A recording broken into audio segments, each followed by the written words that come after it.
तो माइकोलॉजी वाला पेपर पढ़ रहे हैं हम, बॉटनी सेकंड, ठीक है। उसमें हम आज जो टॉपिक स्टार्ट करने वाले हैं, आज का जो हमारा एजेंडा है वो है अस्टिलेगो, ठीक है। हमारा जो आज का एजेंडा है वो है अस्टिलेगो। तो अस्टिलेगो के अंदर हम कौन कौन से पॉइंट्स पढ़ेंगे या पढ़ने वाले हैं। तो सबसे पहले वही इंट्रोडक्शन में हम उसका क्लासिफिकेशन देखते हैं और इसके अलावा जो भी एक्स्ट्रा बातें हैं, जो खास बातें हैं अस्टिलेगो से रिलेटेड, तो वो चीजें हम देखते हैं। देन हम इसमें पढ़ेंगे vegetative structure, then reproduction and then life cycle. तो ये हमारा कुछ आज का एजेंडा है। नेक्स्ट हम देखते हैं सबसे पहले जो हमारा फर्स्ट पॉइंट है अस्टिलेगो के अंदर, वो है उसका इंट्रोडक्शन और उसमें भी उसका क्लासिफिकेशन। तो ये जो दे रखा है हमारा क्लासिफिकेशन है अस्टिलेगो का। किंगडम है माइसिटी, डिवीजन है एमेस्टिकोमाइकोटा, सब डिवीजन है बेसिडियोमाइकोटिना, आपकी क्लास है बेसिडियोमाइसीटीज, ठीक है। इसके अलावा ऑर्डर है अस्टिलेजिनेलिस, फैमिली है अस्टिलेजिनेसी और जीनस है अस्टिलेगो। टोटल स्पीशीज जो है इसकी ऑल ओवर द वर्ल्ड अगर हम बात करें तो 400 जातियां जो है अस्टिलेगो की मिलती हैं, जिसमें से 110 जातियां जो है वो भारत में देखी गई है, ठीक है। अब हम देखते हैं मेन जो पार्ट है हमारा कि अस्टिलेगो जो है, ठीक है। अस्टिलेगो के इंट्रोडक्टरी पार्ट में हमने इसका क्लासिफिकेशन देख लिया और अस्टिलेगो हमारा नेक्स्ट मेंबर है। इससे पहले की मेंबर हमने सेकेंड यूनिट के अंदर क्या पढ़ा, तो हमने एगेरिकस पढ़ा और पक्सिनिया पढ़ा, ठीक है। सब में डिफरेंट मेथड के रिप्रोडक्शन जो है वो देखने को मिलते हैं। पक्सिनिया के अंदर हमने देखा था अलग अलग तरीके के स्पोर्स बनते हैं, बीजाणु बनते हैं, उन बीजाणुओं के द्वारा जो है वो रिप्रोडक्शन होता है। अब हमको वैसे ही जिस तरह से हमने वो चीज पढ़ी थी वैसी तरीके से हमको अस्टिलेगो को पढ़ना है। तो हमने इसका क्लासिफिकेशन देख लिया। हमने देखा कि टोटल इसकी 400 जातियां हैं पूरे वर्ल्ड के अंदर। 400 जातियां जो है अस्टिलेगो की मिलती हैं, जिसमें से 110 प्लस हमारे भारत के अंदर, 110 प्लस जो है वो भारत के अंदर देखी गई है, ठीक है। तो अस्टिलेगो की 110 जातियां जो है वो भारत के अंदर ऑलमोस्ट देखी गई है। अब हम बात करते हैं कि अस्टिलेगो जो है, जैसे कि हमने पक्सिनिया के बारे में बात करी थी, तो पक्सिनिया को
ऊपर ये डिसीज उत्पन्न करता है। तो हम बात कर रहे हैं कि 110 जातियां भारत में है, इसमें से इंपॉर्टेंट कौन कौन सी है, जो सबसे ज्यादा देखी गई है, जो सबसे ज्यादा नुकसान करती है, वो कुछ जातियां हैं। जिसे हम बात करें, एक है अस्टिलेगो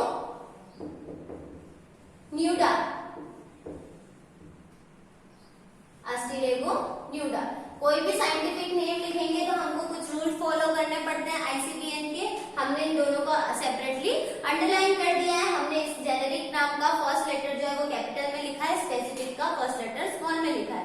तो हम इसको अंडरलाइन भी करेंगे और इसके रूल्स को फॉलो भी करेंगे। हम बात कर रहे हैं कि जो अस्टिलेगो की जातियां, जैसे हमने बोला अस्टिलेगो न्यूडा, ये जो जाति है अस्टिलेगो न्यूडा, ये बारले मतलब जो है ना, जो उसके पौधे में क्या करती है, रोग उत्पन्न करती है, जिसको हम बोलते हैं loose smut of barley.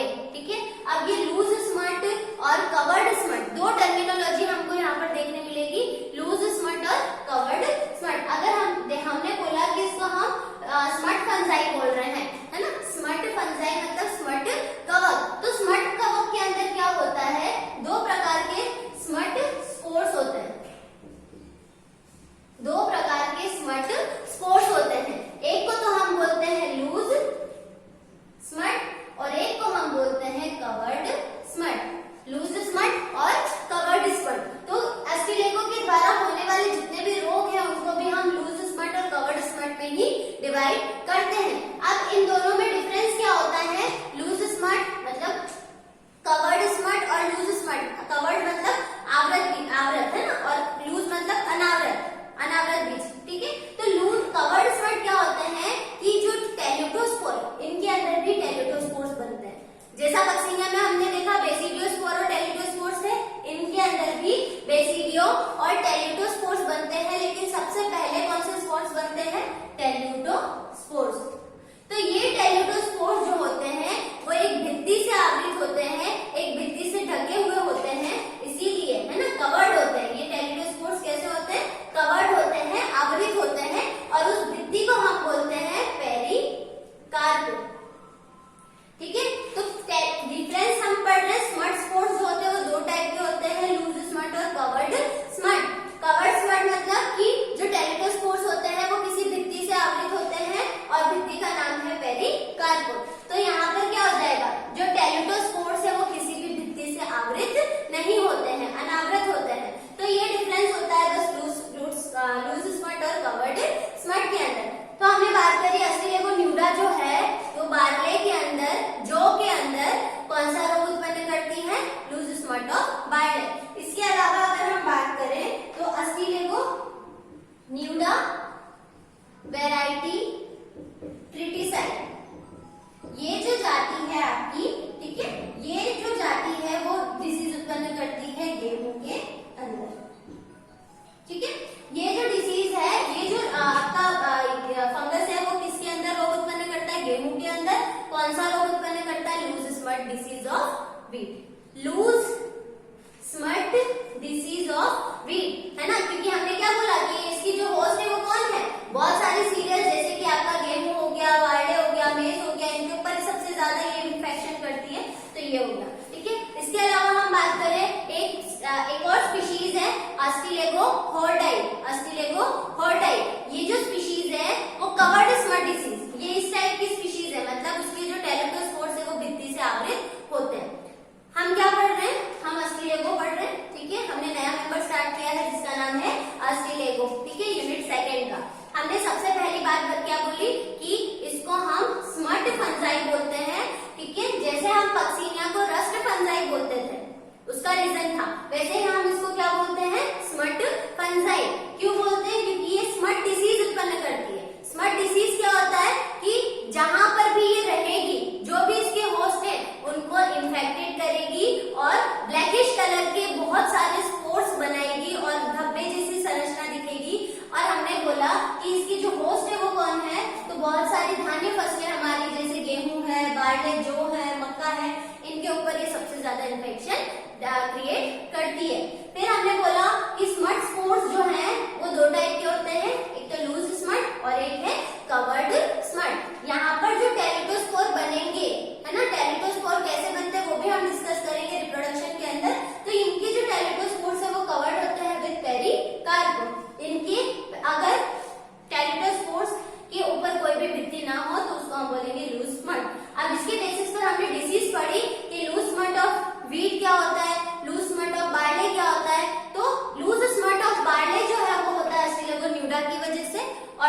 In fungus से पौधों को कैसे बचा सकते हैं। तो ये कुछ जनरल बातें होती है जो हम फॉलो करते हैं। ठीक है, हम इसकी पीपीटी देख लेते हैं।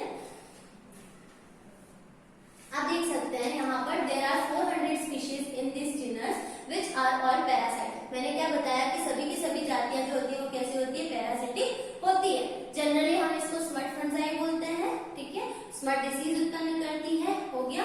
नेक्स्ट हमने देखा कि ऑब्लिगेट, इसकी सभी जातियां ऑब्लिगेट पैरासाइट नहीं होती है। ठीक है, इसकी जातियां जो है वो ऑब्लिगेट पैरासाइट नहीं होती हैं, मोस्ट ऑफ पैरासिटिक होती हैं। एक एक्सेप्शन है उसको छोड़ करके, जिसका नाम है अस्टिलेगो आपका मेडिस। ठीक है, Ustilago is not obligate parasite क्योंकि हम इसको कल्चर मीडियम पे आसानी से ग्रो करवा सकते हैं। Although in addition to Ustilago maydis all species are of Ustilago find themselves as a parasite। ठीक है, इसके अलावा ये कवर्ड स्मट और लूज स्मट के बारे में बता रखा है। ठीक है, जनरल जो पॉइंट है the life cycle of. Next अगर हम बात करते हैं इसके हैबिटेट की या फिर न्यूट्रिशन की, तो अस्टिलेगो के अंदर जो न्यूट्रिशन प्रोसेस है वो क्या है, हैबिटेट कैसा है, इसका माइसीलियम जो है वो कैसा है, उसके बारे में हम डिस्कशन करेंगे।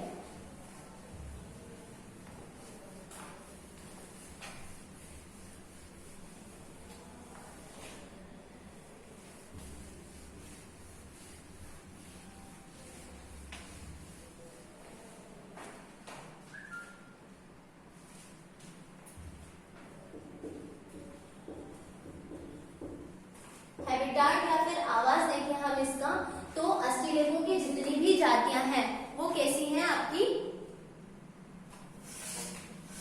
अस्टिलेगो की आपकी जितनी भी जातियां हैं वो कैसी हैं आपकी, ऑल साइट्स आर पैरासाइट। ठीक है, जितनी भी जातियां हैं वो कैसी हैं, पैरासिटिक है। ठीक है, तो हम देख सकते हैं कि यहाँ पर हमने क्या बोला कि अस्टिलेगो की जितनी भी जातियां हैं वो कैसी हैं, पैरासाइट है। पैरासाइट का मतलब वो किसी न किसी जीवित जीव के ऊपर अपना जो जीवन है वो यापन करेगी, अपनी लाइफ साइकिल कंप्लीट करेगी। ठीक है, तो हमने क्या बोला कि अस्टिलेगो की मोस्ट ऑफ स्पीशीज पैरासाइट है, लेकिन एक अपवाद है, एक एक्सेप्शन है। वो क्या है कि अस्टिलेगो की एक स्पीशीज है जिसका नाम है अस्टिलेगो मेडिस, अस्टिलेगो मेडिस। ठीक है,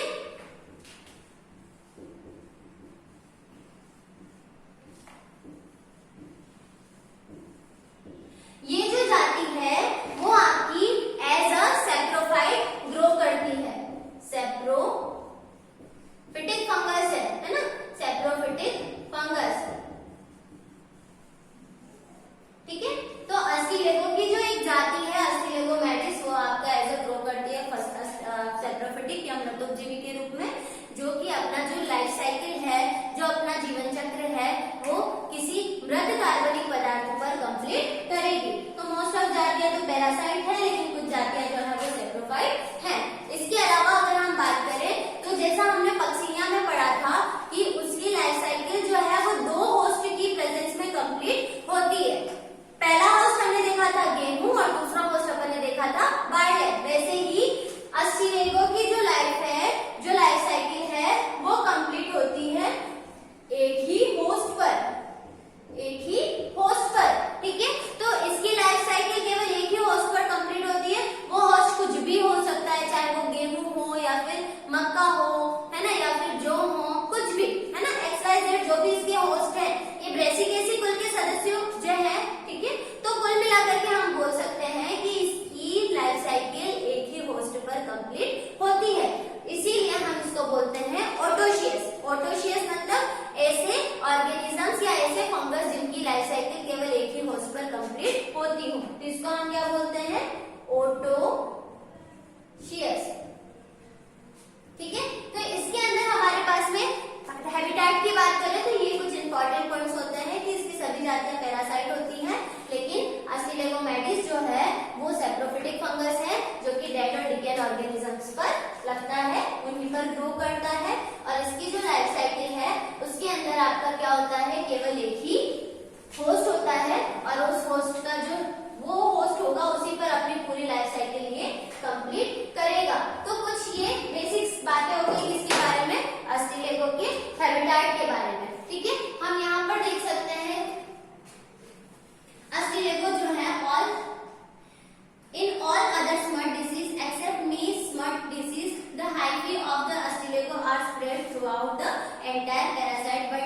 टीलियोस्पोर्स forms only when the few specialised organs of the ये, मतलब कि इसका हम बात करें कि इसका जो माइसीलियम है ना, इसका जो होस्ट है, होस्ट की पूरे होस्ट की सरफेस पर ये अपना माइसीलियम जो है वो फैला देती है, लेकिन जो रिप्रोडक्शन करने वाले टीलियोस्पोर है वो कहां पर बनते हैं? टीलियो मतलब टेल्यूटोस्पोर, वो टेल्यूटोस्पोर केवल और केवल इसके मतलब जैसे हमने मान लिया कि गेहूं पर संक्रमण किया है, तो गेहूं के जो इसकी बाली होती है, गेहूं की बाली उसी पर बनती है, ठीक है, उसी पर बनती है और उसमें क्या होता है? इन्फ्लोरेसेंस या फिर गेहूं की बाली पर सबसे ज्यादा देखने को मिलती है। नेक्स्ट अगर हम देखें हैबिटेट में हमने क्या देखा था कि अस्टिलेकोवेटिस को छोड़ करके बाकी जितनी भी इसकी जातियां हैं वो कैसी हैं? आपकी पैरासाइट हैं, ठीक है।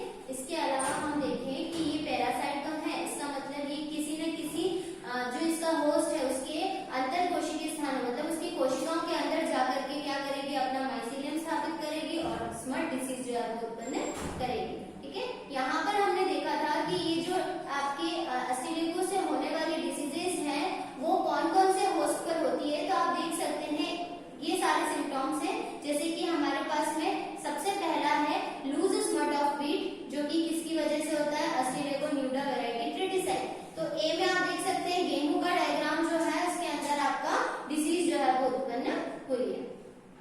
सेकेंड हम देखते हैं इसका जो रेकिस है वो कैसा है, ये आप देख सकते हैं, ठीक है। तो इसकी वजह से आपका जो रेकिस है इसमें भी डिसीज जो है वो कॉज हुई है, तो उसका जो रेकिस का डायग्राम है वो देख सकते हैं। सी जो है अस्टिलेकोहोर्डाई, जो किस पे डिसीज उत्पन्न करता है? बार्ले, बार्ले मतलब कि जौ पर, है ना, और इसको हम बोलते हैं covered smut of wheat. D में आप देख सकते हैं अस्टिलेको की जो एक स्पीशीज है अस्टिलेको कॉलेरी, है ना, ओट के ऊपर, तो ये हो जाएगा।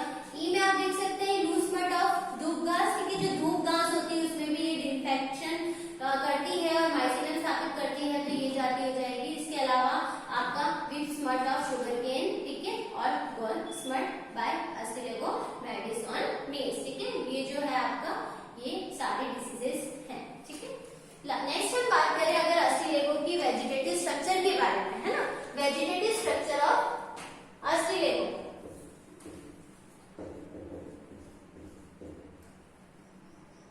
तो इसके अंदर हम क्या बात करते हैं? वेजिटेटिव स्ट्रक्चर जो है हमारा, इसके अंदर हम बात करते हैं कि इसका माइसीलियम जो है वो कैसा है, ठीक है। तो जैसा हमने पक्सीलिया में देखा था वहां पर 2 माइसीलियम बन रहे थे, सेम चीज यहाँ पर भी है।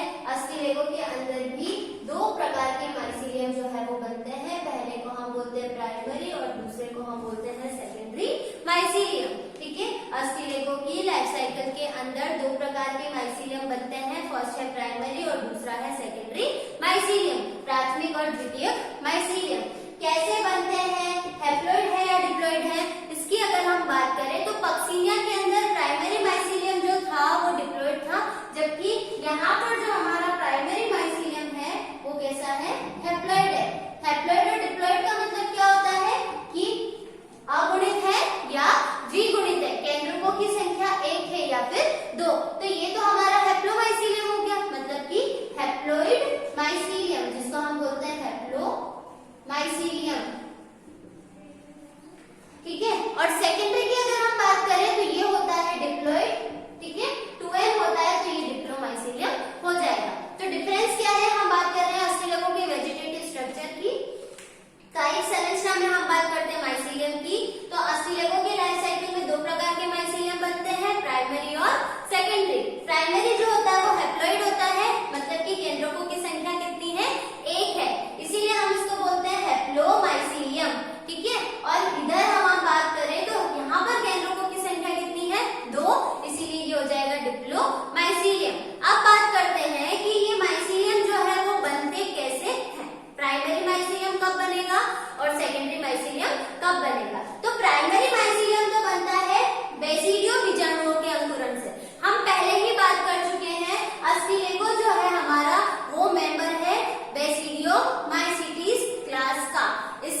स्पोर्स से।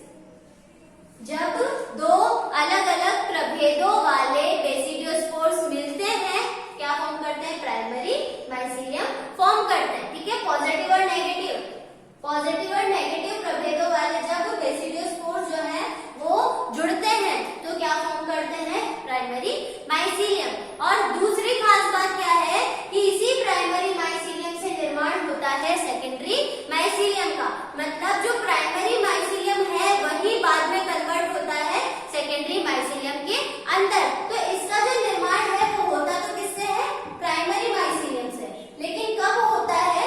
तो सेक्सुअल रिप्रोडक्शन में हमने बात करी थी कि तीन चीजें होती हैं, तीन प्रोसेस होती हैं या तीन स्टेप होते हैं। सेक्सुअल रिप्रोडक्शन के तीन स्टेप क्या हैं? सबसे पहले प्लाज्मोगेमी, कोशिका द्रव्य का संलयन, दूसरा है कैरियोगेमी, केंद्रकों का संलयन, तीसरा है मियोसिस, अर्धसूत्री विभाजन। तो यहाँ पर अपन ने बोला कि प्राइमरी से सेकेंडरी माइसीलियम बनता है, और प्राइमरी से सेकेंडरी माइसीलियम कब बनता है? तो प्लाज्मोगेमी के बाद में, आफ्टर प्लाज्मोगेमी। आफ्टर प्लाज्मोगेमी मतलब कि कोशिका द्रव्य संलयन के बाद में आपके किसका फॉर्मेशन होता है? सेकेंडरी माइसीलियम का। तो ये हमने बात करी वेजिटेटिव स्ट्रक्चर के बारे में। दो प्रकार के माइसीलियम है। प्राइमरी तो बनता है बेसिडियोस्पोर्स के अंकुरण से या संयुग्मन से, और दूसरा सेकेंडरी बनता है प्राइमरी ही बाद में सेकेंडरी में कन्वर्ट हो जाता है। अब यहाँ पर एक खास बात आती है कि जब प्राइमरी माइसीलियम सेकेंडरी माइसीलियम में कन्वर्ट हो रहा है, प्राइमरी माइसीलियम कैसा है? हैप्लॉइड। सेकेंडरी माइसीलियम कैसा है? डिप्लॉइड। तो जब haploid primary mycelium diploid secondary mycelium को बनाता है तो इस प्रोसेस को हम बोलते हैं डाइकैरियोटाइजेशन। इस प्रोसेस को हम क्या बोलते हैं? डाइकैरियोटाइजेशन। इस प्रोसेस को हम क्या बोलते हैं? डाइकैरियोटाइजेशन। ठीक है, क्या बोला? जब प्राथमिक कवकजाल जो कि कैसा है? अगुणित है, वो सेकेंडरी कवकजाल द्वितीयक कवकजाल को बनाएगा जो कि कैसा है? डिप्लॉइड है। इस प्रोसेस को हम बोलते हैं डाइकैरियोटाइजेशन या द्विगुणी भवन। ठीक है, तो ये हमारा वेजिटेटिव स्ट्रक्चर हो गया अस्टिलेगो से रिलेटेड। ठीक है, हम यहाँ पर देख सकते हैं अस्टिलेगो की लाइफ साइकिल में दो प्रकार के कवकजाल मिलते हैं। पहला है हमारे पास में प्राइमरी माइसीलियम जो कि यूनिन्यूक्लिएटेड है, जिसको हम हैप्लोमाइसीलियम भी बोलते हैं। दूसरा है सेकेंडरी माइसीलियम या फिर डाइकैरियोटिक माइसीलियम। अब हम बात करते हैं डाइकैरियोटाइजेशन ऑफ माइसीलियम। तो हमने बात करी कि द्विकेंद्री भवन क्या होता है? जब प्राइमरी माइसीलियम जो है वो सेकेंडरी माइसीलियम बनाता है तो इस प्रोसेस को हम क्या बोलते हैं? डाइकैरियोटाइजेशन। अब हम यहाँ पर देख रहे हैं कि डाइकैरियोटाइजेशन के बहुत सारे मेथड हो सकते हैं, जैसे कि सबसे पहला है फ्यूजन बिटवीन प्राइमरी हाइफी। जब आपके प्राथमिक जो माइसीलियम है उसके कवक तंतु आपस में जुड़ जाएं, तो इसके अलावा fusion between germ tube of two basidiospore, मतलब दो अलग अलग बेसिडियोस्पोर्स की जो जर्म ट्यूब है वो आपस में मिल जाए तो बन जाएगा आपका सेकेंडरी माइसीलियम। थर्ड हम बात करें कॉन्जुगेशन बिटवीन बेसिडियोस्पोर। बेसिडियोस्पोर्स के संयुग्मन से भी आपका जो है सेकेंडरी माइसीलियम बनता है। लास्ट है यूनियन ऑफ इन्फेक्शन थ्रेड, मतलब कि जो संक्रमित आपके तंतु है कवक तंतु वो ही आपस में जुड़ जाए तो क्या बना देंगे? आपका सेकेंडरी माइसीलियम बना देंगे। ठीक है, नेक्स्ट हम बात करें इसके रिप्रोडक्शन मेथड की।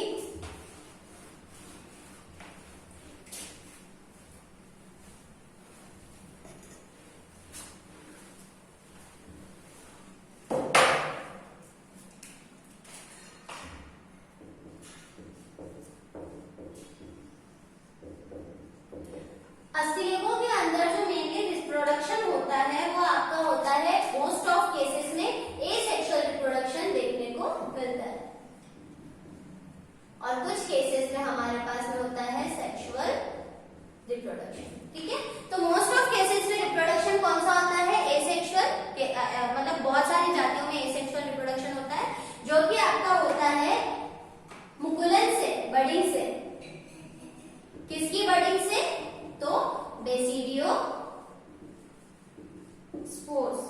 हमने मुकुलन के बारे में बात करी थी। मुकुलन या बडिंग क्या होती है, तो हमने देखा था कि जो आपका माइसीलियम है उसी के ऊपर एक बड जैसा मुकुल जो होता है, बड या कलिका जैसी एक संरचना बनती है और वही उससे अलग हो जाती है और नया माइसीलियम बना देती है। लेकिन ये बडिंग किसकी है, बेसिडियोस्पोर्स की। तो जो बीजाणु है बेसिडियो बीजाणु, उसी के ऊपर आपकी बडिंग हो जाए और वो ही आपका नया माइसीलियम बना दे, जो कि कैसा होगा, प्राइमरी माइसीलियम। क्योंकि इसकी लाइफ साइकिल के अंदर सबसे पहले बनने वाला माइसीलियम कौन सा है, प्राइमरी माइसीलियम, और बाद में यही माइसीलियम सेकेंडरी माइसीलियम में कन्वर्ट हो जाएगा। तो एसेक्सुअल रिप्रोडक्शन की बात करी। नेक्स्ट हम बात करते हैं सेक्सुअल रिप्रोडक्शन की। तो सेक्सुअल रिप्रोडक्शन मेनली होता है बीजाणुओं के द्वारा, और मैंने पहले बताया कि इसकी लाइफ साइकिल में सबसे पहले बनते हैं टेल्यूटो बीजाणु,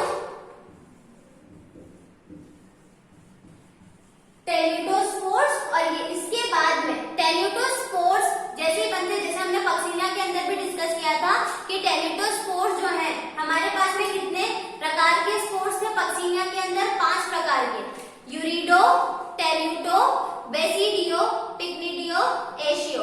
वैसे यहाँ पर केवल टेल्यूटो और बेसिडियो स्पोर्स बनते हैं। अब मैंने बोला कि सबसे पहले कौन से स्पोर्स बनते हैं, टेल्यूटो स्पोर्स। तो टेल्यूटो स्पोर्स बनने के बाद में इधर क्या होता है, पॉजिटिव और नेगेटिव प्रभेद के कवक तंतु जब मिलते हैं तब क्या बनाते हैं, एपीबेसिडियम नामक स्ट्रक्चर, और यही एपीबेसिडियम के अंदर आफ्टर मियोसिस अर्धसूत्री विभाजन के बाद में क्या बनते हैं, बेसिडियो स्पोर्स बनते हैं। ठीक है, अब हमारे पास में बेसिडियो स्पोर्स अगर आ गए हैं तो बेसिडियो स्पोर्स क्या बना देंगे, वापिस से प्राथमिक माइसीलियम। हमने अभी बात करी कि जो प्राइमरी माइसीलियम है वो बेसिडियो बीजाणु के अंकुरण से बनता है। ठीक है, तो प्राइमरी माइसीलियम जो है वो बेसिडियो बीजाणु के अंकुरण से बनता है। तो हमारे पास में जो प्राइमरी माइसीलियम बन गया है तो वो अब क्या बना देगा, सेकेंडरी माइसीलियम। ठीक है, तो इस तरह से इनका जो लाइफ साइकिल है वो कंटिन्यूसली चलता रहता है। रिप्रोडक्शन की हमने बात करी, एसेक्सुअल और सेक्सुअल। एसेक्सुअल होता है मुकुलन विधि द्वारा बाय बडिंग, किसकी बडिंग, बेसिडियोस्पोर्स। ठीक है, एक बर्ड लाइक प्रोपोगेशन होता है, अलग हो जाएगा और नया माइसीलियम कन्वर्ट कर देगा। सेक्सुअल में हमने बात करी टेल्यूटोस्पोर्स के द्वारा होता है। टेल्यूटोस्पोर्स सबसे पहले बनते हैं जहां पर इन्फेक्शन हुआ है इसके होस्ट के ऊपर, और ये कुछ टाइम के बाद में क्या करते हैं, पॉजिटिव नेगेटिव प्रभेद के जो टेल्यूटोस्पोर्स है वो मिलकर के स्ट्रक्चर बनाते हैं एपीबेसिडियम, जिसमें आफ्टर मियोसिस हमारे पास में बेसिडियोस्पोर्स जो है वो उत्पन्न होते हैं। वहां पर हमने पक्सिनिया के अंदर देखा था जो बेसिडियो बीजाणु थे, ठीक है, सॉइल के अंदर बनते थे। तो पक्सिनिया के अंदर जो बेसिडियो बीजाणु थे वो स्टेरिक मेटा के ऊपर लगे हुए थे, जबकि यहाँ पर स्टेरिक मेटा नामक कोई स्ट्रक्चर नहीं है। इसके अलावा सेक्सुअल रिप्रोडक्शन में हमने देखा कि कोई भी सेक्स ऑर्गन जो होता है, ठीक है, मतलब कोई नर जननांग मादा जननांग वाला कंसेप्ट नहीं है। इसका मतलब सेक्सुअल रिप्रोडक्शन भी आपका बीजाणुओं के द्वारा हो रहा है, और 2 मेन बीजाणु मैंने बता दी। बेसिडियोस्पोर्स बन जाएंगे तो ये प्राथमिक माइसीलियम जो है वो बना देगा। सेक्सुअल रिप्रोडक्शन में सेम प्रोसेस फॉलो होती है, जैसे कि जो स्टेजेस होते हैं सेक्सुअल रिप्रोडक्शन के, सबसे पहला होता है प्लाज्मोगेमी, दूसरा होता है कैरियोगेमी और तीसरा होता है मियोसिस। सबसे पहले कोशिका द्रव्य संलयित होगा, सेकेंड उनके केंद्रक आपस में जुड़ेंगे, और फिर क्या होगा, मियोसिस होगा, और मियोसिस के बाद में क्या बनेंगे, बेसिडियोस्पोर्स, जो वापस से जो है स्वस्थ पौधे को संक्रमित करेंगे और अपना माइसीलियम वहां पर स्थापित करेंगे। तो यही कुछ इसके हम बात करते हैं कि लाइफ साइकिल का जो प्रोसेस है वो भी कुछ ऐसा ही है। अब अगर हम बात करें इसकी लाइफ साइकिल की, तो इसकी लाइफ साइकिल में ये सारी चीजें जो है आप देख सकते हैं। हमने बात करी है अस्टिलेगो ट्रिटिसाई, मतलब अस्टिलेगो न्यूडा वैरायटी ट्रिटिसाई, जो कि किसके ऊपर डिसीज उत्पन्न करता है, गेहूं के ऊपर। तो उसकी पूरी लाइफ साइकिल कुछ इस प्रकार से है। हमने माना है कि एक इन्फेक्टेड सीड है, संक्रमित बीज है, उससे उत्पन्न होने वाला पादप भी कैसा होगा, इन्फेक्टेड ही होगा। अगर सीड इन्फेक्टेड है तो उससे उत्पन्न होने वाला प्लांट भी कैसा है, इन्फेक्टेड। इससे ठीक है, सबसे पहले डाइकैरियोटिक माइसीलियम, ठीक है, यहाँ पर आप देख सकते हैं पूरी लाइफ साइकिल है वो आपकी दे रखी है। ठीक है,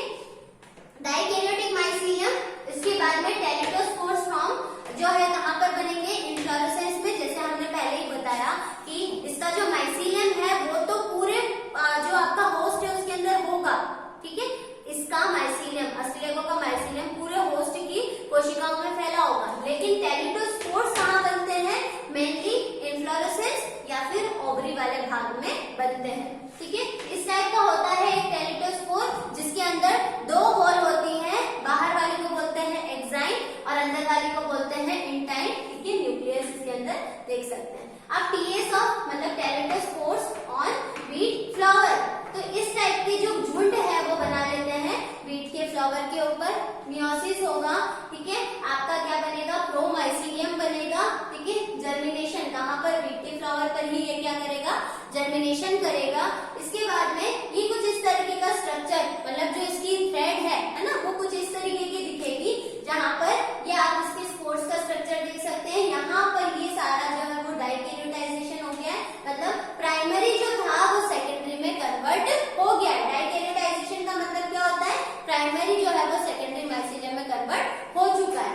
नेक्स्ट हमने देखा कि अब हमारे पास में द्विगुणित कवक तंतु है, तो वो इस प्रकार से है, और यही कवक तंतु अब क्या करेंगे? इसकी सीड को भी इन्फेक्टेड कर देंगे, क्योंकि अब क्या होगा कि फ्लावर जो है, जैसे कि पुष्प जो है वो बाद में आफ्टर रिप्रोडक्शन, फर्टिलाइजेशन और ये सारे प्रोसेस होने के बाद में आपका क्या बनाता है? सीड बनाता है। तो वो सीड कैसा होगा? अगर प्लांट ही इन्फेक्टेड है तो सीड भी कैसा होगा? इन्फेक्टेड होगा। अगर इस इन्फेक्टेड सीड को आप वापिस से आप ग्रो करवाएंगे तो वापस इससे उत्पन्न होने वाला पादप कैसा होगा? इन्फेक्टेड ही होगा। तो इस प्रकार से जो एक लाइफ साइकिल चलती है कि मतलब जो प्राइमरी माइसीलियम बनाएगा, सेकेंडरी माइसीलियम बनाएगा, पौधे को इन्फेक्ट करेगा, तो ये सारी जो प्रोसेस है एक साइकिल के थ्रू हम उसको समझ सकते हैं। कौन सी स्पीशीज के लिए है? तो अस्टिलेको न्यूडा वैरायटी ट्रिटिसन, हम यहाँ पर भी देख सकते हैं। हमने देखा कि एसेक्सुअल रिप्रोडक्शन है वो जनरली बाय बडिंग होता है। किसकी बडिंग? बेसिडियोस्पोर्स की। नेक्स्ट हमने देखा सेक्सुअल रिप्रोडक्शन, ठीक है, तो वो होता है टीलियोस्पोर या फिर क्लेमाइडोस्पोर्स के द्वारा। इसकी लाइफ साइकिल में सबसे पहले टीलियोस्पोर बनते हैं और मियोसिस के बाद में फ्यूजन और आपका क्या होता है? मियोसिस होता है। देयर आफ्टर क्या बनते हैं? एपीबेसिडियम बनता है और एपीबेसिडियम से क्या बनेगा? बेसिडियोस्पोर्स बनेंगे, ठीक है। जर्मिनेशन ऑफ टीलियो और टेलिडोस्पोर्स दे रखा है यहाँ पर। तो टेलिडोस्पोर्स का जो जर्मिनेशन होता है, इसके लिए जो टेलिडोस्पोर्स जो है वो हवा के द्वारा प्रकीर्णित होते हैं, और आपका जो सॉरस है ना, उससे मुक्त होने के बाद में मृदा और फसलों के दानों पर, है ना, मतलब हमने देखा कि जो इन्फ्लोरेसेंस है वहां पर ये फैल जाते हैं। 5 से 6 महीने तक ये रहते हैं। इनकी लाइफ साइकिल जो है, मतलब जीवन की जो क्षमता है वो कितनी है? 5 to 6 month. Immediately after spore scattering of this Astilego nuda variety triticide, हम स्पेशली इसी की बात करते हैं। तो the spores infect the healthy wheat plant, ठीक है। अब जैसे ये spores बनेंगे तो ये healthy wheat plant को क्या करेंगे? इन्फेक्टेड कर देंगे। But in most of species, these spores remain dormant for some time, ठीक है। कुछ species में ये पड़े रहते हैं ऐसे ही, कोई specific function रोल नहीं करते। The presence of appropriate humidity and temperature leads germinate to टेलिडोस्पोर। जैसे ही टेलिडोस्पोर अब जर्मिनेट होगा, क्या बना देगा? बेसिडियम बना देगा, ताकि वो क्या बना सके? आपका बेसिडियोस्पोर्स बना सके, ठीक है। नेक्स्ट हम बात करें by germination, the 2 nuclei present in the teliospores fuses, है ना, 2 न्यूक्लियाई फ्यूज होते हैं form a diploid nucleus, zygote बना दिया। एट द जर्मिनेशन टीलियोस्पोर्स जो है swell by absorbing water causing the enzyme to burst, ठीक है। जैसे ही enzyme फटेगी, the intine form a germ tube, ठीक है। इंटाइन वाला पार्ट जो है वो वहां से क्या बना देगा? जर्म ट्यूब जो है वो बना देगा, ताकि वो आगे अंदर एंटर कर पाए सेल के अंदर। तो इसको हम बोलते हैं प्रोमाइसीलियम या एपीबेसिडियम। आप डायग्राम में भी देख सकते हैं प्रोमाइसीलियम। देन आता है बेसिडियोस्पोर्स का जर्मिनेशन, और जैसे ही जर्मिनेशन होगा वो क्या करेगी? स्वस्थ पादप को, स्वस्थ गेहूं के पौधे को इन्फेक्शन डालेगी। तो ये जैसे ही बेसिडियोस्पोर्स बने एपीबेसिडियम से, इट लीड्स टू द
बोलते हैं इंटैक्ट।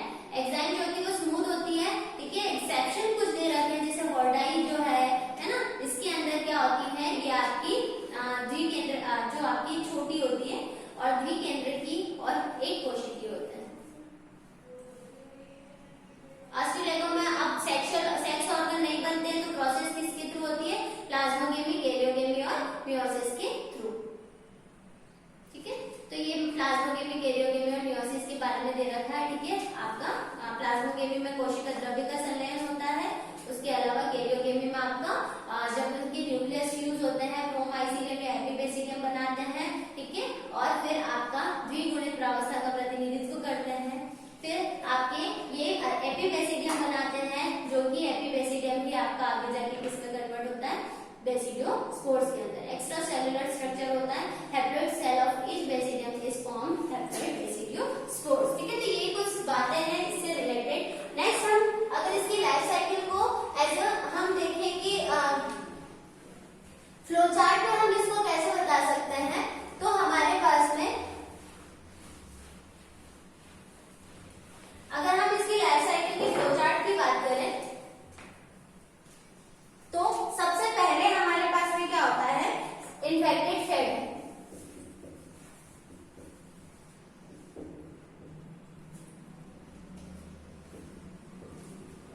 है ना, संक्रमित शाखा, इन्फेक्टेड थ्रेड है, ठीक है। सबसे पहले हमारे पास में एक ऐसा इन्फेक्टेड पौधा है जो पहले से ही आपका ऑस्ट्रेलेगो के बीजाणु से संक्रमित है, ठीक है, जो कि किसकी वजह से होता है, तो हम बोल सकते हैं बेसिडियो स्पोर्स की वजह से, है ना, बेसिडियो स्पोर्स की वजह से।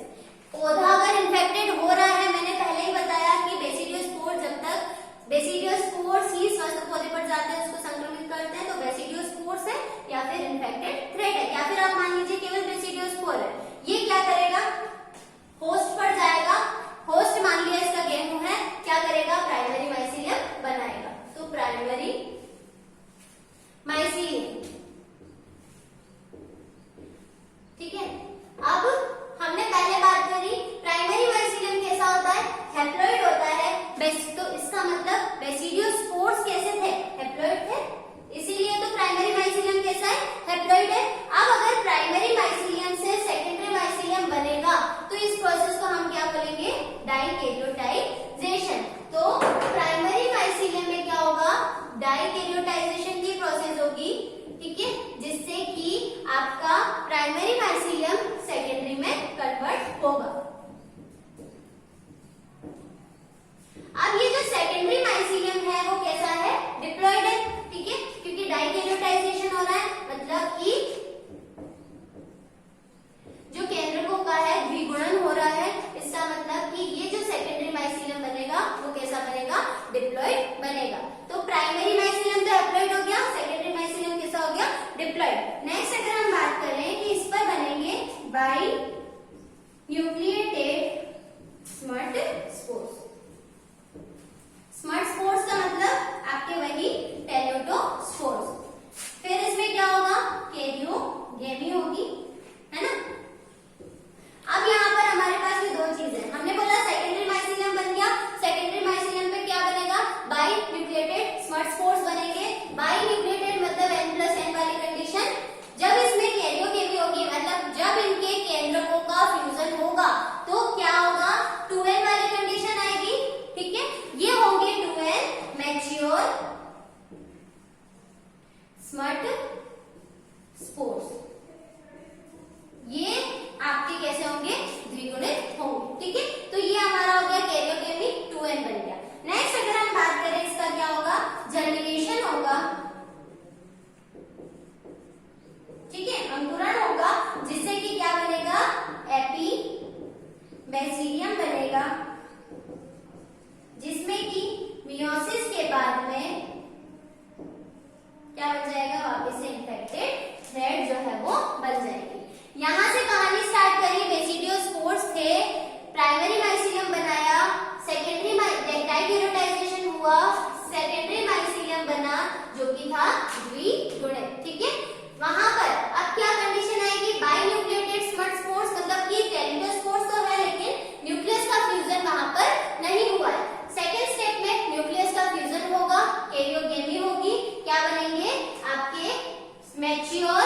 स्मर्ट स्पोर्स बनेंगे जो कि होंगे द्विगुणित। देन इनके जर्मिनेशन से क्या बनेगा, एपीबेसिडियम बनेगा और एपीबेसिडियम की मियोसिस से वापस से क्या बन जाएगा, बेसिडियो स्पोर्स बन जाएंगे। ठीक है, यहाँ पर आपने लाइफ साइकिल देख ली। ठीक है, माइसीलियम है ना, इन्फेक्ट जो यंग सीडलिंग प्लांट्स है, ठीक है, ये सीड हो गया उसका इन्फेक्टेड। ठीक है, तो ये उसकी पत्तियों पर और इन्फ्लोरेसेंस पर क्या करेगा, डिसीज क्रिएट करेगा और इसके फ्लावर पर क्रिएट करेगा। फ्लावर से अब जब सीड बनेगा तो वो सीड भी कैसा होगा, इन्फेक्टेड होगा।